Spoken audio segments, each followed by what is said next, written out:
Nous allons décomposer 120 en produit de facteurs premiers en utilisant un arbre. Pour construire notre arbre, il faut trouver un produit égal à 120. On peut prendre par exemple 12 fois 10. 12 et 10 ne sont pas des nombres premiers. Il faut donc remplacer 12 par un nouveau produit. Je vais choisir ici 12 égale 3 fois 4. J'aurais pu prendre bien entendu 2 fois 6. 4 n'est pas un nombre premier. Je vais donc le remplacer par un produit. 4, c'est 2 fois 2.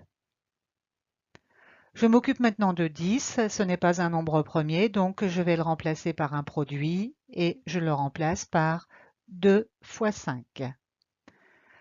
Je vous rappelle ici que si vous aviez envie de prendre 120 égale 3 fois 40 ou 120 égale 30 fois 4, ça fonctionnait de la même façon. On peut maintenant conclure.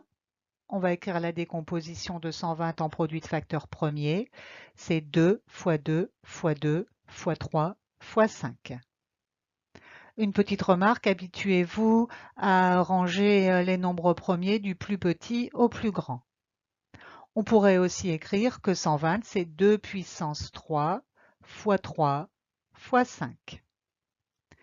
Voilà, cette méthode est simple, mais elle prend un peu de temps à écrire. Donc je vais vous proposer une deuxième méthode, peut-être un peu plus rapide, mais basée sur les mêmes règles de calcul. On va repartir de 120, qui est égal à 12 fois 10. Mais 12 et 10, nous l'avons dit tout à l'heure, ce ne sont pas des nombres premiers. Donc, on va les remplacer par de nouveaux produits. 12, je le remplace par 3 fois 4. Et 10, je le remplace par 2 fois 5. On observe le produit obtenu. On a encore un souci avec 4, qui n'est pas un nombre premier. On va donc remplacer 4 par 2 fois 2. Arrivé là, on remet les nombres premiers du plus petit au plus grand. Et vous voyez qu'on obtient exactement le même résultat que précédemment. Mais avec seulement 4 lignes de calcul, ça prend beaucoup moins de place et ça va plus vite à écrire que notre arbre de tout à l'heure.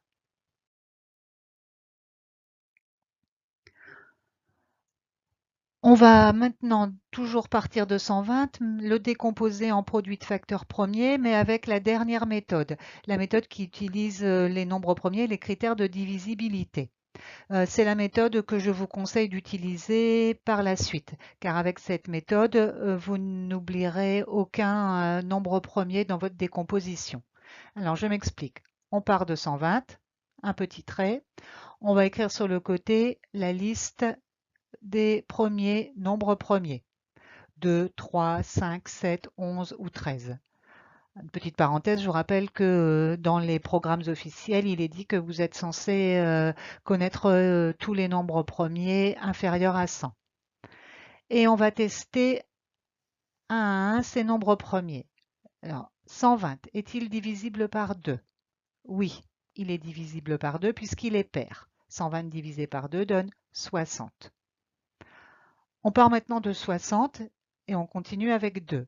60 est-il divisible par 2? Oui. 60 divisé par 2 égale 30. On continue. 30 est-il divisible par 2? Oui, 30 est divisible par 2 puisqu'il est pair. 30 divisé par 2 égale 15. 15 est-il divisible par 2? Non, là ça ne va plus, 15 est impair. Donc on enchaîne avec le nombre premier suivant, qui est 3. Et on se demande 15 est-il divisible par 3? Oui, 15 est divisible par 3. 15 divisé par 3 égale 5. 5 est-il divisible par 3? Non, mais il est divisible par lui-même. 5 divisé par 5 égale 1. Et là, on a terminé, on a la décomposition de 120 en produit de facteurs premiers qui apparaît. 120 égale 2 fois 2 fois 2 fois 3 fois 5. C'est pour moi la méthode la plus rapide.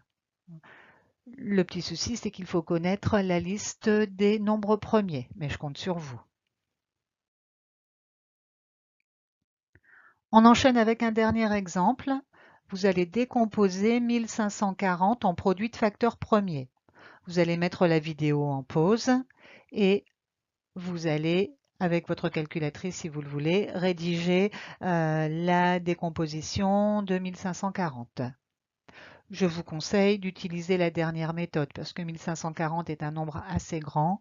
Ce sera beaucoup plus facile et rapide pour vous d'utiliser cette méthode. C'est celle-là que j'utiliserai dans la correction. À tout à l'heure.